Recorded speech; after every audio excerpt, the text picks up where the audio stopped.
Hi everyone, it's Rax. On my stream, I've been theory crafting some leveling and full endgame builds. I'm going to do it for all classes, and I'm going to be posting those guides very soon.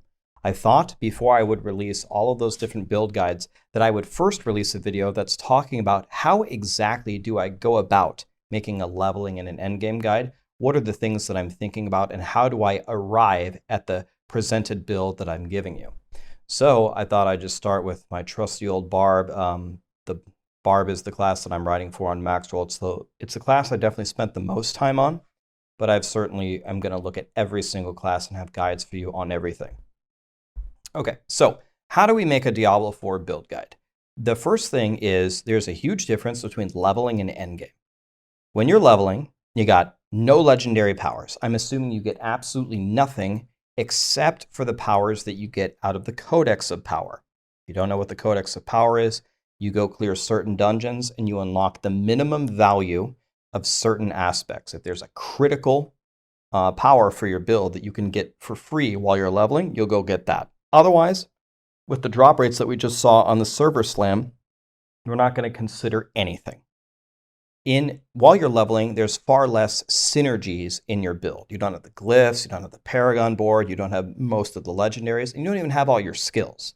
So you have to consider what is it like to not have very much. And as you guys experienced in the beta and in the server slam, when you don't have that many skill points and don't have anything going for you, things can be really rough. I would say there's far more variables to consider while leveling than in the end game. In the end game, you can target farm whatever you need. You will have all your skill points. You'll have a lot more renown, etc. Leveling, you're kind of at the mercy of what drops, and you're not really sure what's going to happen. So you have to build something that's more robust, that can handle any single situation. And one thing that I see a mistake on in leveling is people always consider they take these full damage builds, and they always make choices that are designed to kill like a whole room of trash. That is absolutely not the play, and that is not what you should be focused on while leveling. You should be focusing on resource generation and mobility and killing bosses. Bosses are the thing that are going to slow you down, and you might get to some bosses that you can't even kill. So I can't tell you how many planners I've been linked to. It's just this full AoE damage while leveling. I'm like, well, first of all, you didn't take a movement skill. You didn't take as much resource generation as you could. And every skill point that you chose is designed to just mow down a big dungeon. You're not doing dungeons. You're running through the campaign efficiently to get your mount and to unlock the capstone dungeons so you can unlock the higher difficulties so you can get uniques and sacred items. So that's another thing. Another thing kind of along the same lines is I see a lot of builds that are very greedy. Oh, I could get 10% damage reduction, or I could get 2% damage. They take the 2% damage. 10% damage reduction is a lot. And in general, a lot of people, both in leveling and the end game, don't consider damage reduction very seriously. And I think that's going to be the problem. Then how do we move that into an end game? Well, we need to consider how we transition and when. A good example for Barbarian is in their final passive here. A lot of builds will take Unbridled Rage. Your core skills do 35% more damage, but they cost 100% more fury. Usually, in the end game, this is what you're going for. But before you take that passive, you need to have your fury problems solved. And how are you going to do that? Are you going to do that just with 50 skill points? Probably not. And so a lot of people underestimate starting with a passive like Unconstrained. It just makes your Berserk last way longer, and it just gives you 25% more damage. It will feel better playing with this passive if you don't have the right tools to keep your resources going. Carefully considering what items in place and powers you need before you would make a switch like this is extremely important. Another example, if you're going to take an ultimate when you've got no power, Call of the Ancients is very good. Call of the Ancients can save you in a boss fight where you really have no options and no way of winning. Wrath of the Berserker is probably you want in the end game. Wrath of the Berserker makes you stronger, And Call of the Ancients gives you like a helper that's very strong. So when you're weak, maybe the helper is better. That's what it felt like when I played. When do you change? When do you know when to switch from Call of the Ancients to Wrath of the Berserker, where you're just so strong that you make this transition? It's something extremely important. Another thing about Diablo 4, which a lot of people are underestimating and maybe not used to, is everything is based on conditions. If you are healthy, if the monster is close or far, if they're stunned, if they're crowd controlled at all, etc., etc., etc. You must understand in the end game exactly what is your build going to do. I'll tell you what your build is not going to do. It's not going to do everything. It's not going to stun, freeze, chill, slow, injured, healthy, close, far. You're not going to have a barrier and fortify and everything and berserking all the time. It's just not going to happen. Your build will specialize in a few things. And if you specialize in a few things and then take every legendary power and every glyph and every paragon point around that and specialize in it, you will make a far better build than if you don't do that. Another $1 million question that every single class has to answer is, can I drop my generator?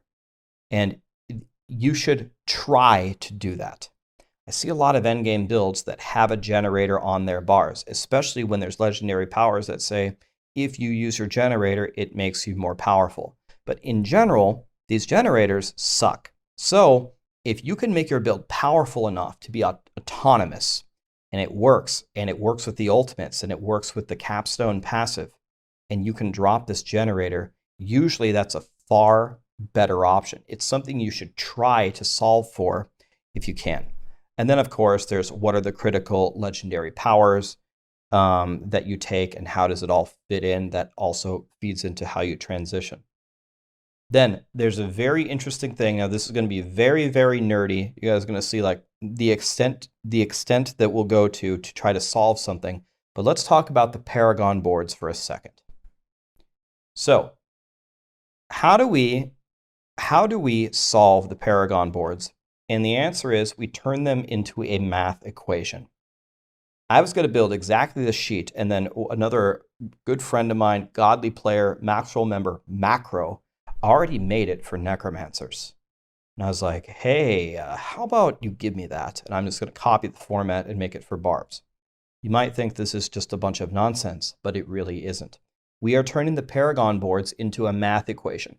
Rax, that takes all the fun out of it. You suck. I hate you and Maxroll. I just want to make a Paragon board and walk through and figure it out on my own. If that's what you want to do, pause the video, close it, dislike, make fun of me in the comments, that's fine. But a lot of people want a theory craft. And the way to get much closer to the optimal right answer is to turn it into a math equation. So that's what I'm going to do. I'm sorry. So you take every board and you put the minimum travel to walk out, get the glyph, and then get to the edge of a board. Then you have the 3 radius bonuses that you could get for all the stats, and then the 4 radius bonuses for all the stats. Then you have every power that you could get within 3 radius between magic and rare, and 4 radius between magic and rare, and then you punch it into every single board. So you just have turned the Paragon boards into a math equation. Okay, that's the first step. Then you do this, and I don't know if this is all of them, but you take all of the glyphs, you paste them in, you give them a rating, and then you write a bunch of analysis about if you think these are good or not, okay? Then you go back to this Paragon board and you read each of these legendary nodes and you figure out if they're good or not. Spoiler alert for barbs, most of these legendary nodes are not good, and legendary nodes are usually placed very far away from entering, exiting, and away from the glyphs. So going to get them is usually a huge ordeal. So for example, with barb legendary powers not being very good, it doesn't force me to take certain boards. And I can choose my board positioning and order based upon my glyphs. So then we look at the glyph ranks, or we take all the glyphs that we think are going to be good. I listed like 9 or so that I think would be good. And typically, for most people, you can get 6 total glyphs. And you need to make your top 6. And I went here over and over and over to try to rank them for upheaval. And the only question is which one would win, territorial or might? And we did a big analysis and pretty much unanimously came to the conclusion that territorial is better even when you put might in a 40% really good board like Weapon Master. It just seems territorial is still strictly better. By the way, part of the reason why territorial run is exactly the same thing I talked about earlier. Territorial might not necessarily be a lot more damage, but it's definitely more defense combined with the damage. That's why it's better. Anyway, then I ordered them and I said, this is the order that I would really like these glyphs to come in, and prioritizing making my build work. Not making my build strong. I'm not going to one-shot level 100 Uber Lilith or whatever the hell the endgame boss is, but my build's going to work. I'm going to be fast, and I'm going to have resource generation, and I'm going to be able to play. Okay, so then once we have that, then we go draw an optimal path. So if we go here, my builds, I have so many builds. Let's go here, Paragon boards. Then I go in here and I draw a path. And we are able, let me go back one more time. Marshall's going in the starter board, and I look here and I see Wrath costs Dex within the glyph radius to buff its power. Exploit costs Dex, Strength, Dex. Okay, it's Strength or Dex. Might would have been completely different. It doesn't require anything, which was interesting. Then I go back here to our little math equation, and I ask myself, first of all, what legendary powers do I need early? And that's from Warbringer. And I look and I ask myself, is Warbringer a good Dex? Does it have a high value of Dex within a 4 radius that would be good for what I'm saying is my second best glyph? And magically, the answer is yes. If you look down here, Warbringer is tied for the most Dex, and it has the legendary power that I want. So it's once you turn it into a math equation, it's kind of a no-brainer that Warbringer has to be attached to the starting node. If my analysis on what's good or not is correct, it's obviously all hinged on that. So then from there, it becomes very easy to understand that I need to socket Warbringer. Then you get here, you socket it in, and then you take all the Dex nodes. And then you realize I have to go grab this legendary node, and which way do you go? Well, this power is better, this yellow power, instead of going this way. And you also have to consider the travel time. And then you go over here. And then I go, same thing, go over here. Exploit is what I want next, and it needs Dex. And then Crusher is next, and it needs Strength. So I need some really good combination of a Dex board and then a Strength board. And I don't need the legendary power. So all I can look at is how long does it take me to get out of the node, and which ones are giving me powers that actually help me. I can look at Hemorrhage and say I'm never going to use this because I don't bleed or do physical damage over time on upheaval. This sucks. This is damage to bleeding enemies. I'm never using this. But I can narrow it down and start truncating some of the Paragon boards, and then you start to see sort of the right answer sort of form in front of you. Anyway, I'm sure you get the idea now. Then you run through all the Paragon boards and you put in all the important nodes, and then comes the fine tuning. So I got here and I spent all my points, and then I looked in a radius around the glyphs at the rare nodes in every board, and I tried to see which ones of these are really good that I missed. Maybe I could take a little step over and go grab them. And my conclusion was the really, really good ones are actually at the end. So this one, for example, gives you 10% damage and 4% life and 10% extra damage if you get 200 strength, which is going to be trivial to get on a barb. So taking a step down here and grabbing all these nodes was a huge power boost. Same thing up here, grabbing 10% physical damage and 10% extra, and then it's going to be 32% physical or elite damage if we can get the dexterity. These are just godly nodes. So then I went in here and I surgically picked out a couple of nodes in every single glyph socket where it makes sense, making sure that I still had the glyph bonus to make sure I could walk over here and grab these super godly rare nodes. And then at the end of that, then we finally have our endgame build, which should work very, very well, should work very beautifully. We should have all the important glyphs in the right order. We should have all of the boards that give me the powers that I want and put the glyphs associated with them where they get a lot of stats to pump up their actual glyph powers. Then only at the very end do we take out a few of them, we sacrifice a few of them to look at the board one more time to grab the super good rare nodes that are just outside of where we are so we don't spend too many points. Now, maybe there's a way to take this and save a couple extra points or do some crazy rotations and unspec this and rotate this and walk this way and save 2 points.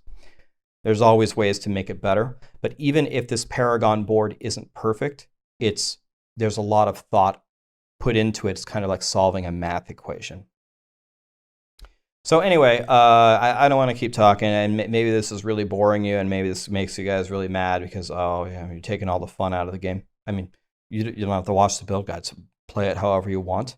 But for those of you that appreciate this kind of stuff, I thought it might be interesting just to make a video showing you what are the things that I'm thinking about here on my stream, on my own, in the testing, in the Maxroll meetings that we sit here and argue about for hours every single day to try to arrive at builds that are just godly for you. So it's going to be a lot of fun. No matter how much effort I put into this, I don't have all the information. No matter how much I try, there is a 0% chance that I will make a perfect build. There is a 0% chance anyone will make a perfect build. There are always ways to make things better, and the game will evolve. And as it becomes more complicated, it's going to make the equations harder and the possibilities greater, which I think is going to be very fun. I'm really looking forward to Diablo 4. I wasn't always as excited as I am now, but I think Blizzard has done a really good job, and I think this is going to last us a long time. I think a lot of good things are coming, so hopefully you're getting good vibes out of this. So I'm going to be doing this on my stream every day, pretty much until the game comes out. I did a lot of work on Barb today. I had chat vote. You'll never guess. They voted me to do Druid tomorrow. So my friend Boiler, a really godly player, he made a full planner for Pulverized Druid. So we're going to work on it together tomorrow and have chat roast us and see how close we are. Again, we've got all the information here for we have all the information here for the Druid boards, and then we can take the glyphs and rank them and see what's good and what's bad. And another thing that I can tell you, I want to tell you one final thing. I'm talking to George. George is working with me on Barb on Maxroll. I can guarantee you, I'm 1,000% sure that this build, this Paragon board, the glyphs in the Paragon board, and the legendary powers taken here, which these legendary powers are really stupid, by the way, because I'm certain there's legendary powers that we haven't seen. And I think they're going to be some of the best ones. You can put the best legendary powers here that you can find, but it's nowhere near good enough to what you can actually do. But what I wanted to tell you is it will not be the same. If you copied this exact build and made it for Rend or Whirlwind, it would 1,000% be wrong. And that is an indication that Blizzard made a good game. If I wanted to make for Whirlwind, I could start with it. It would be a decent start, but I would 1,000% have to change some things because Whirlwind is focusing on bleeding. And bleeding is completely different from what I've built here. So I think that's another exciting thing about the game. I think there's going to be there really will be a lot of different ways to build things. And the amount of work to actually find the different builds and the way that they work perfectly will be tremendous and need to be done by the entire community. Anyway, I think I've talked long enough. I try to make my videos short and concise. I just wanted to make a video to tell you this is how I approach making leveling guides, making endgame builds. I don't walk through and slap some stuff through and say, oh, this looks good, go try this. It's very meticulously calculated and thought about, and I'm still probably going to get some things wrong no matter how much time I put in it because the game actually looks at least far more complex than D3. So it's going to be great. Looking forward to it. Here come the build guides in the next few days for all classes. I'm going to play all classes to 100, and I hope you'll join me on the journey. Thank you.